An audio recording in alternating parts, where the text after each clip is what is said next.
नमस्कार दोस्तों, स्वागत है आपका हमारे इस चैनल धूप धनुची आरती में। दोस्तों, आप में से कईयों का मुझे दुर्गा पूजा के ऊपर, नवरात्रि के ऊपर कई सारे मेल और कमेंट्स मुझे मिल रहे हैं और उसमें से कई सारे सवाल किए जा रहे हैं। बहुत सारे लोग मुझे कमेंट्स करके ये भी बोल रहे हैं कि आपने जो है दूसरों के बोले जाने विषय पर जो है वीडियो बना दिया, पर मेरे विषय पर आपने वीडियो नहीं बनाया। तो दोस्तों, मैं एक एक करके बना रहा हूँ और मेरा ये मानना भी है कि अगर मैं चाहूँ, बहुत सारे मैंने जो है ना 50 पॉइंट नोट करके रखे हैं हर किसी के लेकर, तो मैं 50 वीडियो ही बना पाऊँगा ऐसा मुझे नहीं लगता है। तो जो भी सारे उसमें से मुझे लग रहा है कि वो सभी के लिए जो ज़रूरी होगा, मैं उसी के ऊपर जो है ना वीडियो बना रहा हूँ दोस्तों। तो नाराज़ आप लोग मत होइए। अगर आप लोगों को कोई भी ऐसा विषय लगता है कि मेरे वीडियो में जो है वो सारी चीज़ें कवर नहीं हो पा रहा है, आप लोगों को कुछ जानना है, आप मुझे मेल करिए, मैं जो है वो रिचुअल्स और उस विषय में आप लोगों को बता दूंगा। इसमें जो है ऐसा मत सोचिए कि मैं दूसरे को इम्पोर्टेंट दे रहा हूँ और मैं आप लोगों को नहीं दे रहा हूँ,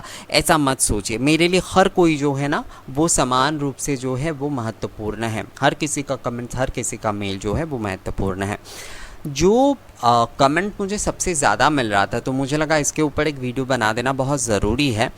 वो ये है कि क्या माँ को जो श्रृंगार वगैरह करते हैं हम, तो क्या हम जो है केवल प्रतिपदा के दिन ही करें या फिर प्रतिदिन जो है उसे बदलना चाहिए। और अगर हम महिला नहीं है, अगर हम पुरुष है, तो हम जो है किस प्रकार से हम जो है माँ के स्नान आदि कार्य करवा सकते हैं। तो पहली बात तो मैंने ऑलरेडी एक वीडियो में इस बारे में बता दिया है और मैंने पहले भी कई वीडियो में इस बारे में बता दिया कि जब आप संकल्प लेते हैं, जब आप संकल्प लेकर पुजारी के आसन में बैठते हैं, तो आप केवल पुजारी हो जाते। उसमें आप महिला है, आप पुरुष है, ये सारी विषय जो है वहाँ पर किसी भी प्रकार से कोई मायने नहीं रखता है। अब हाँ, अब ये हो सकता है कि संकल्प आपने लिया, आप पुरुष है, आपने संकल्प लिए, पर वहाँ पर और भी कई सारे लोग जो है वो है। ऐसा नहीं है। जो संकल्प लेगा, जो पुजारी के तौर पर संकल्प लेगा, चाहे वो महिला हो चाहे वो पुरुष हो, स्नान आदि कार्य अर्थात जो है माँ के स्नान वगैरह जो करना यानी कि अभिषेक वगैरह केवल वही कराएगा। जो संकल्प नहीं लेगा, संकल्प के बिना जो है ना कोई पूजा नहीं होती है। तो आपने अगर नवरात्रि का संकल्प लिया है तो ही आपको जो है ना ये कार्य करना चाहिए। अर्थात जो है संकल्प जो लेगा, बात समझ लीजिए, संकल्प जो लेता है वो पंडित जी के तरह हो जाता है। मतलब जैसे कि पंडित जी संकल्प लेकर संपूर्ण पूजा करते, स्नान आदि कार्य आदि श्रृंगार वगैरह सब कुछ दान वो करते षोडशोपचार विधि के साथ, तो आप भी जो है ना उस चीज़ के अधिकारी हो जाते जब आप संकल्प लेते हैं। अगर आपने संकल्प नहीं लिया, और संकल्प जो लेगा उन्हें ही जो है ना स्नान आदि कार्य प्रतिदिन करवाना चाहिए।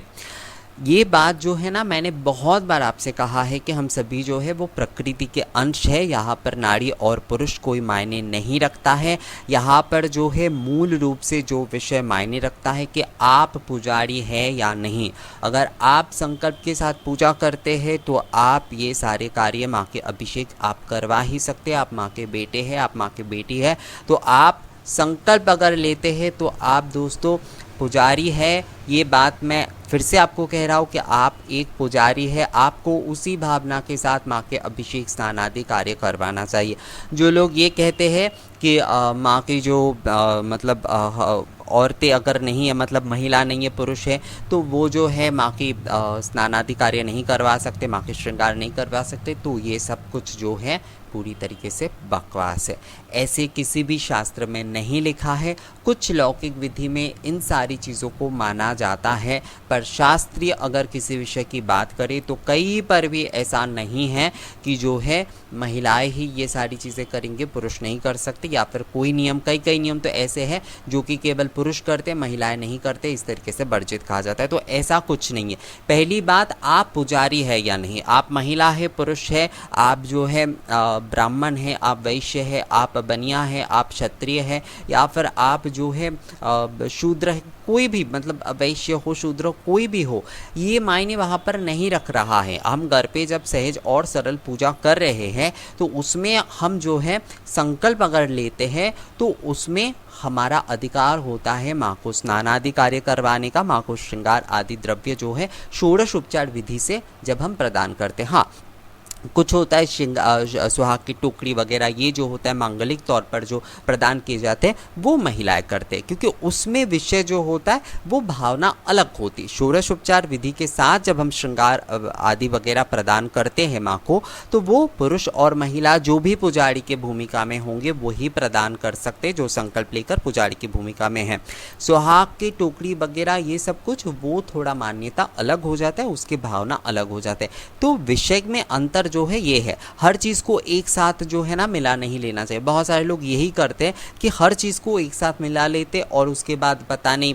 वो कैसे कैसे कि ये शास्त्र में है वो ऐसे है। पहली बात, वेद में या फिर तंत्र में किसी भी प्रकार की ऐसी कोई उल्लेख नहीं है। कुछ कुछ जो है स्मार्त विधान में ऐसी चीज़ों का प्रचलन हुआ है, पर वो बहुत बात के विषय है दोस्तों। मूल रूप से हम ये सोच लेते कि माँ जो है वो महिला है, अर्थात नारी है। महिला का मतलब वो नारी है यहाँ पर, तो नारियों की उनका श्रृंगार और स्नानादि कार्य करवाना चाहिए, तो ऐसा कुछ नहीं है। मंदिरों में आप देख लीजिए, आप जो दुर्गा पूजा जहाँ पर होती है वहाँ पर भी आप देख लीजिए, जब माँ के स्नानादि कार्य होते हैं ना तब पुजारी ही करते हैं, अर्थात जो पुरुष पुजारी होते हैं मूल रूप से। वैसे पुरुष तो कोई होता नहीं है, पर ब्रह्म ही केवल पुरुष होता है, बाकी सारे लोग तो है वो प्रकृति के अंश है। बस गुणों के हिसाब से किसी में स्वभाव और गुण ऐसे होते और शारीरिक गठन के कारण जो है हम नारी और पुरुष ये सारे विषय कहते, पर मूल रूप से जो है वो प्रकृति के अंश है। ये विषय जो है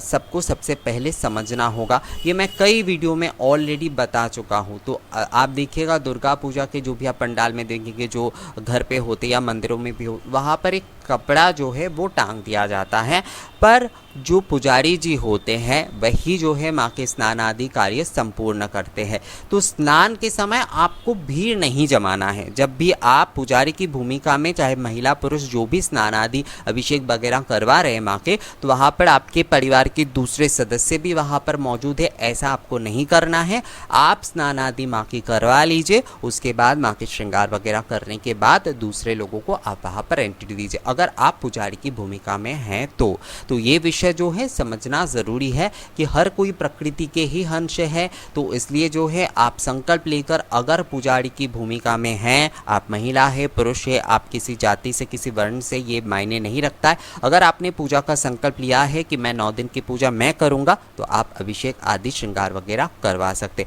उसमें किसी भी प्रकार की कोई हानि नहीं है, उसमें किसी भी प्रकार की कोई शास्त्र में निषेध नहीं है दोस्तों।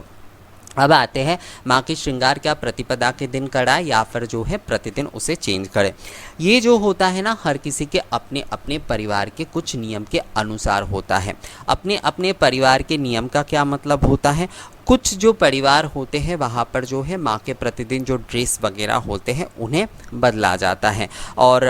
जैसे फूल माला ये सब कुछ तो हम बदलते ही है प्रतिदिन, पर जो ड्रेस मतलब जो कपड़े वगैरह पहनाए जाते हैं वो प्रतिदिन बदल दिया जाता है।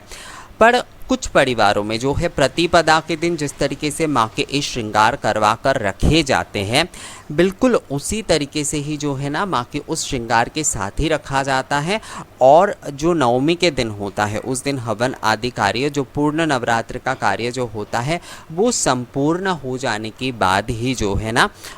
ये सारे जो चीज़ें हैं उसके साथ जो है माँ के विसर्जन आदि कार्य किए जाते हैं। तो जैसे कि दोस्तों आप केवल नवरात्रि की पूजा कर रहे हैं, यानी कि नित्य जो है आपके घर में माँ की सेवा आप नहीं करते हैं, केवल नवरात्रि के प्रतिष्ठा करके ही जो है नवरात्रि के संकल्प लेकर ही आप अगर माँ की पूजा कर रहे हैं, तो मैं आपको कहूँगा, ये मेरा मत है वैसे, कि आप जो है, और मैंने ज़्यादातर जो देखा भी है जैसे कि पंडाल में मान लीजिए या फिर जो घरों में भी होती है, मैंने पंडित जियों से भी बात की है और जितना मैंने देखा है कि अगर आप केवल नवरात्रि के समय ही माँ की पूजा कर रहे हैं, चाहे वो चैत्र नवरात्रि हो या फिर शरद नवरात्रि हो, तो इस समय क्या होता है, जो प्रथम दिन होता है प्रतिपदा के दिन जो होता है, चाहे आप मिट्टी की मूर्ति, पीतल की मूर्ति, आप किसी भी मूर्ति में माँ के श्रृंगार क्यों ना करा रहे हैं, तो वही जो श्रृंगार है आपको प्रतिपदा से लेकर नवमी तक रखना है। और उसके बाद जो है दोस्तों, जब आप विसर्जन आदि कार्य करेंगे, मिट्टी के मूर्ति तो वैसे जलाशय में विसर्जन किए जाते हैं, और जो पीतल के मूर्ति होते हैं उनका भी जैसे कि विसर्जन आदि होता है, प्रति की विसर्जन होता है, और उसके बाद जो है आरती करके जो है माँ के वो सारे श्रृंगार आदि वगैरह जो है अलग रखे जाते हैं और माँ की मूर्ति को भी रख दिया जाता है। तो ये जो विषय है ये आपको बस ध्यान इतना रखना है कि अगर आपके घर में माँ की नित्य सेवा होती है तो आप जो है माँ की श्रृंगार प्रतिदिन करवा सकते हैं। अर्थात आप उसी मूर्ति में पूजा कर रहे हैं जिसमें आपकी नित्य सेवा आप करते हैं प्रतिदिन, तो माँ के आप श्रृंगार आदि कार्य और नित्य पूजा जिस तरीके से आप करते हैं ना, आप उसी तरीके से कर सकते हैं, कोई समस्या नहीं है उसमें।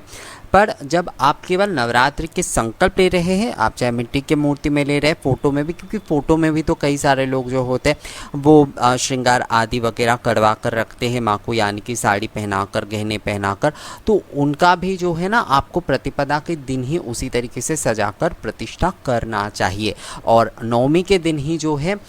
हवन आदि संपूर्ण कार्य होने के बाद जो है विसर्जना आदि कार्य के समय ही उन सारी चीज़ों को आपको अलग करना चाहिए, अर्थात फोटो से या फिर मूर्ति से या फिर जो है मतलब मूर्ति किसी भी हो उससे आपको हटाना तभी चाहिए। हाँ, अब आप माला वगैरह ये सब कुछ डालते तो ताज़ा माला जो होता है वो आप जो है वो आप प्रतिदिन बदल सकते, मतलब जो माला जो है वो सूख गया है तो उस माला को जो है ना आप प्रतिदिन बदल दीजिए, कभी भी जो है सूखा माला आपको नहीं रखना है। आप नवरात्र के संकल्प भी केवल उसमें लेकर जो माँ की पूजा कर रहे हैं, अर्थात प्रतिपदा के दिन ही केवल जो है आपने माँ की जो है अष्टकलश स्नान आदि वगैरह, स्नान कार्य आदि वगैरह ये सब कुछ करवा कर आपने माँ को प्रतिष्ठा करवा दिए और 9 दिनों तक आप माँ की वहीं पर पूजा कर रहे हैं। वहाँ पर भी आप प्रतिदिन जो माला पहनाते हैं, सूखे माला या फिर बेलपत्र की माला, कुछ भी आपको पहनाकर नहीं रखना है, वो सारी चीज़ें जो है वो आपको प्रतिदिन बदलते रहना है। ये विषय भी जो है वो ज़रूरी है, यानी श्रृंगार के कई सारे विषय होते हैं। प्रतीकी स्नान आदि कार्य तो वो चलते रहेंगे, जैसे कि माँ के आप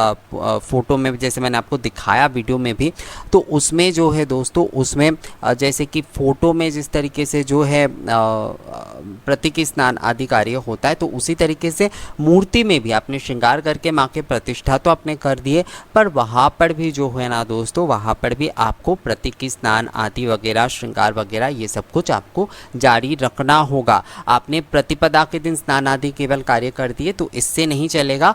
उस दिन तो आपको अभिषेक आदि कार्य करना होगा, अर्थात अभिषेक स्नान आदि कार्य ये तो आप उस दिन करेंगे ही प्रतिपदा के दिन। पर बाकी जो भी सारे दिन होंगे, अर्थात जो है द्वितीया से लेकर जो आप मान लीजिए कि नवमी तक का दिन है, तो उसमें आपको जिस तरीके से मैंने आपको स्नान के विषय में वीडियो बना कर दी है, उस नियम से जो है स्नान आदि कार्य चलता रहेगा। कुशाकुशी के माध्यम से आचमन पात्र और शंख जले जो है वो स्नान चलता रहेगा, और उसके साथ साथ जो है जो भी श्रृंगार आदि चीज़ें हैं, मान लीजिए आप वस्त्र है, आलता है, सिंदूर है, चूड़ियाँ है, ये सब कुछ आपको प्रतिदिन माँ को अर्पण करना होगा प्रतीकी रूप से।